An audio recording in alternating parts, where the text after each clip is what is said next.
पहली बात तो उपासक को ये नहीं देखना कि हमारा मन लगता है कि नहीं।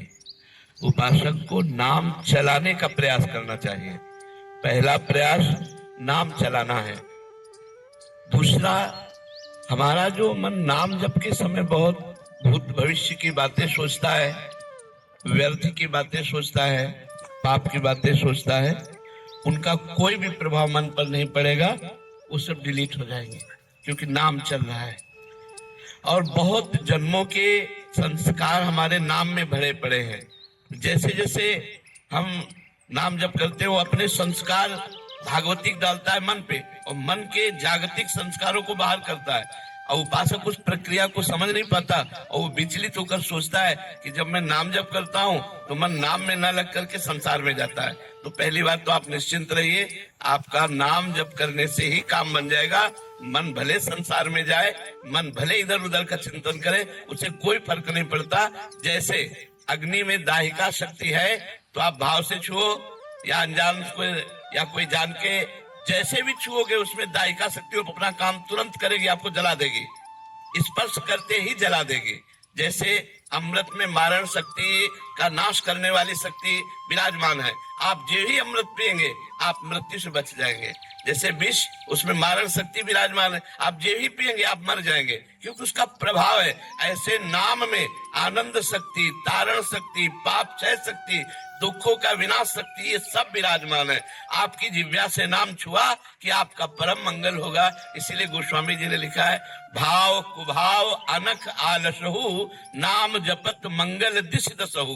भाव से या कुभाव से, अनख से या आलस्य से जैसे भी नाम जप किया जाए वो हमारे सारे पापों का नाश करके, चाहे जहां हम देश विदेश कहीं भी दसों दिशाओं में हो, हमारा मंगल हो जाएगा। इसलिए हमें प्रधानता रखनी है नाम जप की, ना कि मन लगने की, क्योंकि नाम जप के प्रभाव से ही चंचल मन स्वयं वशीभूत हो जाएगा।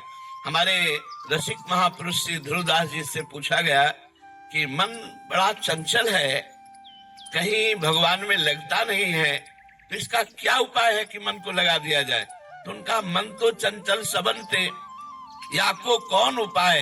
तो बोले साधन को हरिभजन है, कै सत्संग सहाय। यदि महापुरुषों का सत्संग मिले और भगवान नाम जप करने को मिले तो हमारा मन आज नहीं तो कल निश्चित लग जाएगा। लेकिन आज हम अभी राधा बोल रहे हैं और अभी हमारे प्राण निकल जाए और मन संसार में लगा रहा है तो भी हमें भगवत प्राप्ति हो जाएगी। जैसे पुत्र में मन लगा था अजामिल का, ना कि भगवान में, और पुत्र का नाम था नारायण, तो जहां नारायण पुकारा तो उसका कल्याण हो गया। मन उसका पुत्र में लगा था, अपने पुत्र को पुकारा नारायण, लेकिन नारायण नाम भगवान का, तो उसका अंतिम समय काम बन गया। और हम जानबूझ के राधा राधा बोलेंगे तो हमारा मंगल नहीं हो जाएगा।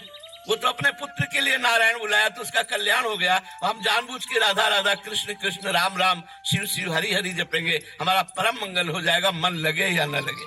हम कई बार उदाहरण देते हैं, जैसे हमारा मन कहीं और लगा हो, भोजन पा रहे तो पेट भर जाएगा ना। ऐसा तो नहीं है कि मन नहीं लगा तो हमारा पेट भरा नहीं, हमारा तो पेट भर जाएगा ना। ऐसे ही हम नाम जप कर रहे हैं, मन लगे न लगे, संसार से वैराग्य, भगवान से अनुराग और अपने स्वरूप का बोध, तीनों एक साथ होता चला जाएगा। जब अधिक नाम जप करोगे तो अनुभव में आ जाएगा। इसलिए सबसे प्रार्थना है, पहली बात शराब मत पीजिएगा।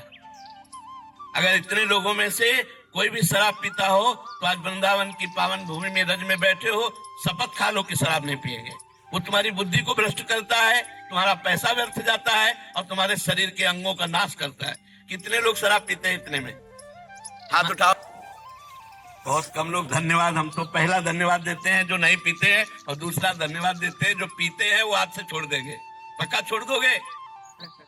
छोड़ दोगे? हाँ, पहली बात शराब नहीं पीना। दूसरी बात, राजकीय, राष्ट्रीय और व्यापारिक, इन उद्देश्यों में जो देश विदेश जाते आते हैं या जो हमारे देश के संरक्षक हैं, उनको मांस भी परोसा जाता है। कोशिश कीजिए, हम ना की कसम नहीं खा रहे, कोशिश कीजिए कि आपका आहार मांस शून्य हो। जैसे हमारे राष्ट्र सैनिक हैं, इनको सुविधा होती, खा सकते हैं और चाहे तो ना भी खा सकते हैं। तो हम जोर नहीं देते, लेकिन प्रार्थना करते हैं कि बिना मांस के भी शरीर में बल आ जाएगा यदि आप संयम से रहेंगे और पवित्र भोजन पाएंगे। किसी जीव का मांस ना खाइए, क्योंकि ये पाप आपके शरीर को अभी नहीं तो आगे चलकर, और इस जन्म में नहीं तो अगले जन्म में बहुत दुख भोगना पड़ेगा जो दूसरे शरीरों का मांस खाते हैं।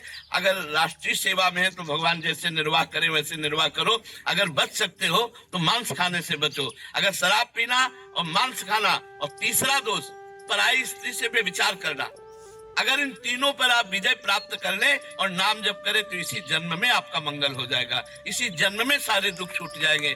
जो केवल 3 बातों को स्वीकार कर लीजिए, हमारी बात मान लीजिए कि अगर माता बहन पराये पुरुष से और पुरुष पराई माता बहनों के साथ ऐसे गंदे आचरण ना करे तो हमारे भारत में गृहस्थी बिगड़े ना।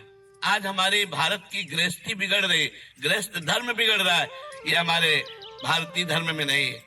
प्राणपन से पत्नी को अर्धांगिनी माना गया और पति को प्राणेश्वर माना गया। जहाँ हमारे धर्म में ये बात है, वो ये बातें, गंदी बातें ऐसे संशय पैदा करें जो पराये पुरुष पराई स्त्री। तो ये 3 बातें आप स्वीकार कर लीजिए तो आपका जीवन धन्य हो जाएगा। किसी से आशीर्वाद मांगने की जरूरत नहीं है। यदि आप सही आचरण करेंगे तो सबके आशीर्वाद आपके पास आ जाएंगे। पहला, हम शराब नहीं पिएंगे, दूसरा मांस नहीं खाएंगे, तीसरा पराई स्त्री से संभोग नहीं करेंगे, और कोशिश करेंगे कि अधिक से अधिक नाम जप करें। हमारी प्रार्थना, अगर हमारी ये बात मान लोगे तो आपका निश्चित परिवर्तन हो जाएगा। आप भारी विपत्ति में भी मुस्कुरा कर निकल जाएंगे, इतनी सामर्थ्य आपको भगवान देंगे। श्री राधा वल्लभ लाल की जय।